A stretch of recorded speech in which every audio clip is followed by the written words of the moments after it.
My husband was paying for another woman's OnlyFans account with my credit card.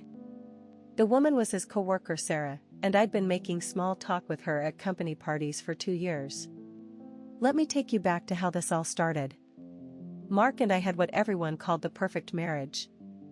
15 years together, 2 beautiful kids, and a relationship that still made our friends jealous. He'd bring me coffee every morning, text me random I love you messages, and we still held hands during our weekly date nights. I trusted him completely. Maybe that was my first mistake. The signs started small. Our credit card bills were slightly higher each month, but Mark handled all our finances. When I'd ask, he'd say it was gas prices or groceries. Made sense. Everything was getting more expensive. Then I noticed he was showering as soon as he got home from work. Every single day. Mark had never been the type to care about being perfectly clean. He'd lounge in his work clothes for hours before. Just trying to be more hygienic for you, babe, he'd say, kissing my forehead. Something felt off, but I couldn't put my finger on it.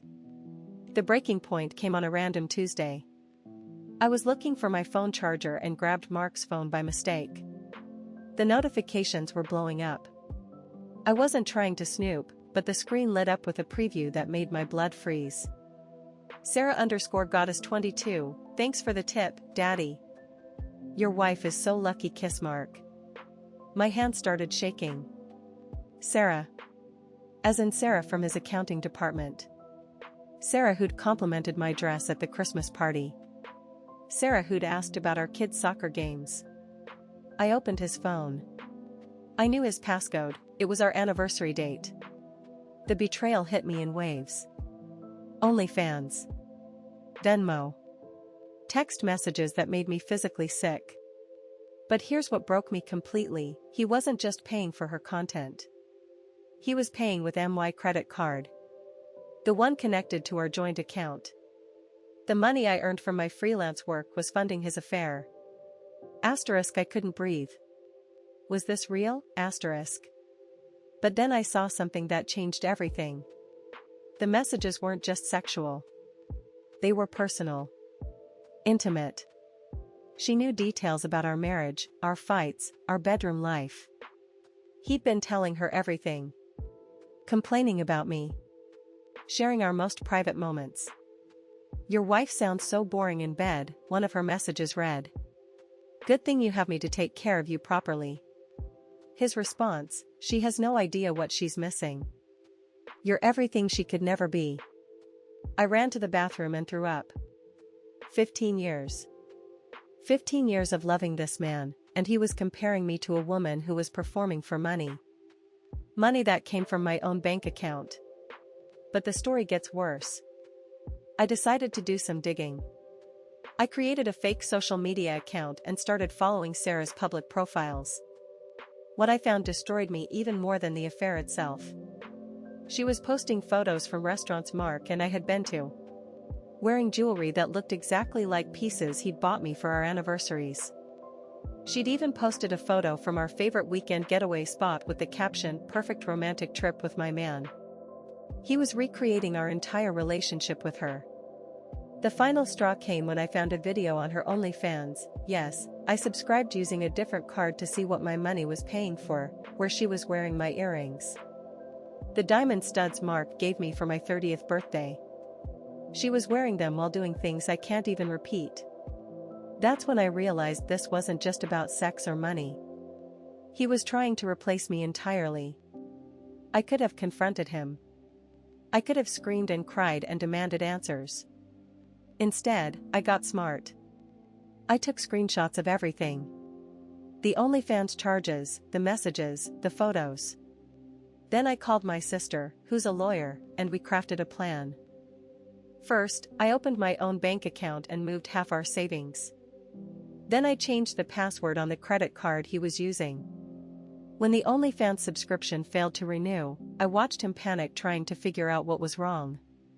"Honey, there's something wrong with our card," he said, acting confused.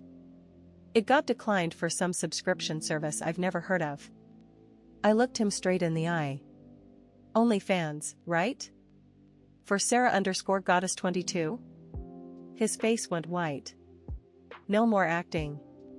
No more lies. How did you? The real question is how you thought you'd get away with it. I handed him a folder with printed copies of everything. Especially using my money to pay for it. The confrontation was brutal. He tried to gaslight me, saying it wasn't cheating because it was just online. He tried to blame me, saying I wasn't giving him enough attention. He even tried to say Sarah meant nothing to him. But I wasn't the same naive woman who'd trusted him blindly for 15 years. Pack your things, I said calmly. You have until tomorrow to get out. You can't be serious. We can work through this. With the same credit card you used to pay for her? I don't think so. The divorce was swift. My sister helped me document everything, including the financial infidelity.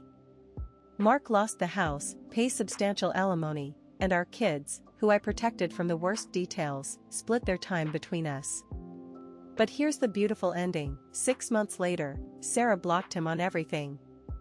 Turns out she was just playing a character for money, and when the payments stopped, so did her interest. He begged me to take him back, saying she never cared about him. I was already dating someone new. Someone who pays his own bills and doesn't need to buy affection online. The last I heard, Mark was living in a studio apartment and Sarah had moved on to richer clients. The perfect match of two people who confused money with love. As for me? I'm happier than I've been in years. I learned that sometimes the person you trust most is the one capable of the deepest betrayal. But I also learned that I'm stronger than I ever imagined. My advice to anyone going through something similar: document everything, trust your instincts, and remember that someone who would steal from you to fund their betrayal doesn't deserve a second chance. Have you experienced something like this? Tell me in the comments.